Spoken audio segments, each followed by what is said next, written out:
25 years ago, scientists at CERN created the World Wide Web. Since then, the internet has transformed the way we communicate, the way we do business, and even the way we live. In many ways, the ideas that gave birth to Google, Facebook, Twitter, and so many others have now really transformed our lives. And this has brought us many real benefits, such as a more connected society. However, there are also some downsides to this. Today, the average person has an astounding amount of personal information online. And we add to this online information every single time we post on Facebook, each time we search on Google, and each time we send an email. Now, many of us probably think, well, one email, there's nothing in there, right? But if you consider a year's worth of emails, or maybe even a lifetime of email, collectively, this tells a lot. It tells where we have been, who we have met, and in many ways, even what we're thinking about. And the more scary part about this is our data now lasts forever. So your data can and will outlive you. What has happened is that we've largely lost control over our data and also our privacy. So this year, as the web turns 25, it's very important for us to take a moment and think about the implications of this. We have to really think. We've lost privacy, yes, but actually what we've also lost is the idea of privacy itself.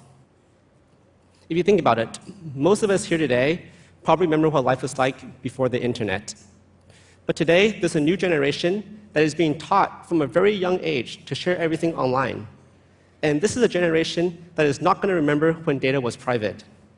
So if we keep going down this road, 20 years from now, the word privacy is going to have a completely different meaning of what it means to you and I.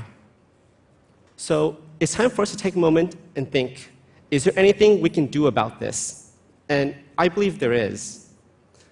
Let's take a look at one of the most widely used forms of communication in the world today, email. Before the invention of email, we largely communicated using letters. And the process was quite simple. You would first start by writing your message on a piece of paper. Then you place it into a sealed envelope, and from there, you would go ahead and send it after you put a stamp and address on it. Unfortunately, today, when we actually send an email, we're not sending a letter. What you're sending, in many ways, is actually a postcard. And it's a postcard in the sense that everybody that sees it, from the time it leaves your computer to when it gets to the recipient, can actually read the entire contents.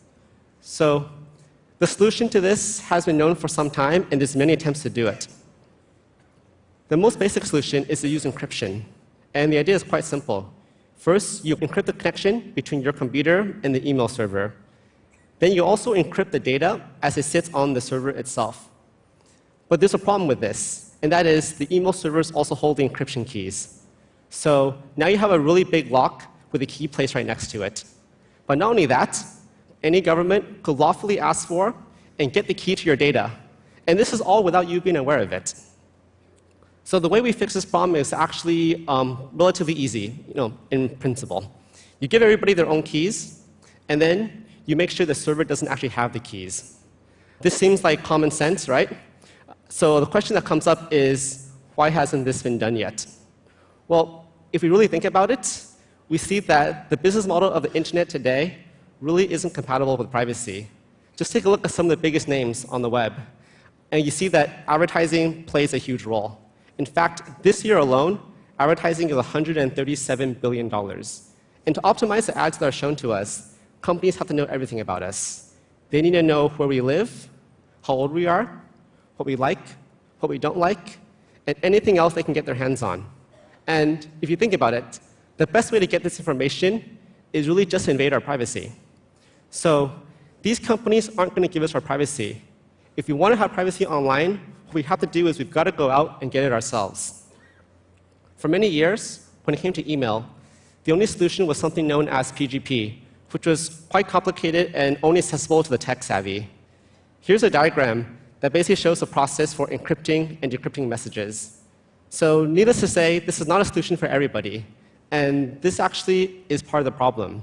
Because if you think about communication, by definition, it involves having someone to communicate with.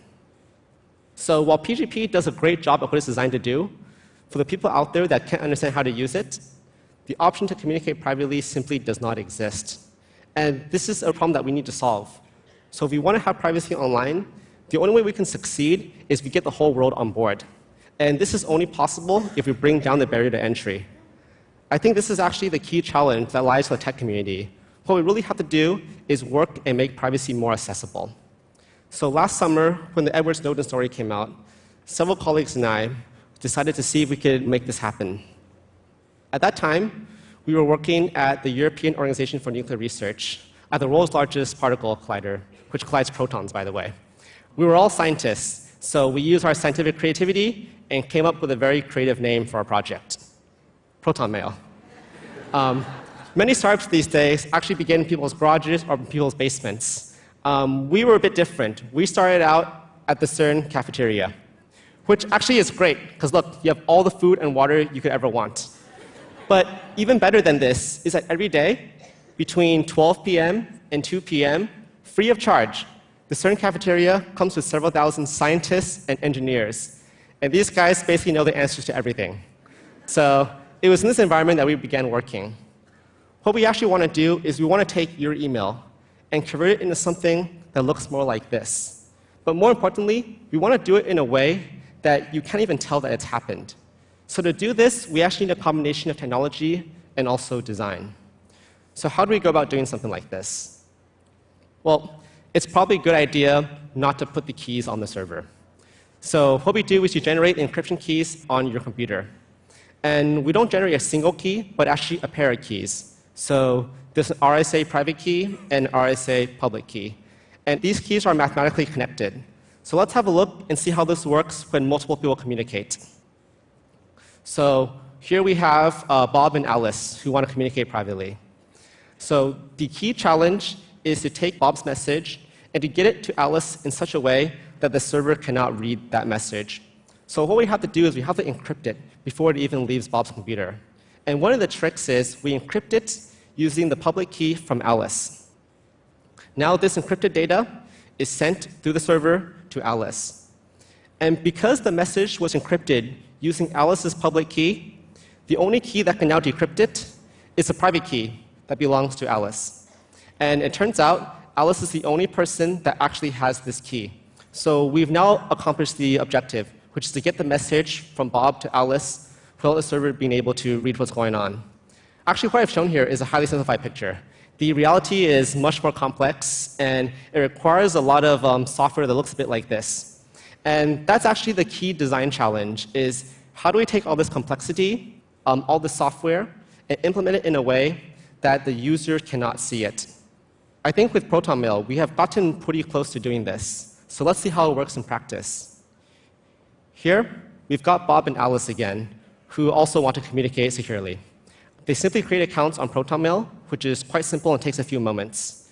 And all the key encryption and generation is happening automatically in the background as Bob is creating his account. Once his account is created, he just clicks compose, and now he can write his email like he does today. So he fills in his information, and then after that, all he has to do is click send. And just like that, without understanding cryptography, and without doing anything different from how he writes email today, Bob has just sent an encrypted message. What we have here is really just the first step, but it shows that with improving technology, privacy doesn't have to be difficult, it doesn't have to be disruptive. If we change the goal from maximizing ad revenue to protecting data, we can actually make it accessible. Now, I know a question on everybody's minds is, okay, protecting privacy, this is a great goal, but can you actually do this without the tons of money that advertisements gives you? And I think the answer is actually yes, because today we've reached a point where people around the world really understand how important privacy is. And when you have that, anything is possible. Earlier this year, Proton Mail actually had so many users that we ran out of resources. And when this happened, our community of users got together and donated $500,000. So this is just an example of what can happen when you bring the community together towards a common goal. We can also leverage the world. Right now, we have 250,000 people that have signed up for Proton Mail. And these people come from everywhere. And this really shows that privacy is not just an American or European issue. It's a global issue that impacts all of us. It's something that we really have to pay attention to going forward. So what do we have to do to solve this problem? Well, first of all, we need to support a different business model for the internet, one that does not rely entirely on advertisements for revenue and for growth. We actually need to build a new internet where now our privacy and our ability to control our data is first and foremost. But even more importantly, we have to build an internet where privacy is no longer just an option, but is also the default. We've done the first step with Proton Mail, but this is really just the first step in a very, very long journey. The good news I can share with you guys today, the exciting news, is that we're not traveling alone. The movement to protect people's privacy and freedom online is really gaining momentum. And today, there are dozens of projects from all around the world who are working together to improve our privacy. These projects protect things from our chat to voice communications, also our file storage, our online search, our online browsing, and many other things. And these projects are not backed by billions of dollars from advertising, but they found support really from the people, from private individuals like you and I, from all over the world. And this really matters, because ultimately, privacy depends on each and every one of us. And we have to protect it now, because our online data is more than just a collection of ones and zeros. It's actually a lot more than that. It's our lives, our personal stories, our friends, our families, and in many ways, also our hopes and our aspirations. And we need to spend time now to really protect our right to share this with only people that we want to share this with. Because without this, we simply can't have a free society. So now is the time for us to collectively stand up and say, yes, we do want to live in a world with online privacy. And yes, we can work together to turn this vision into a reality. Thank you.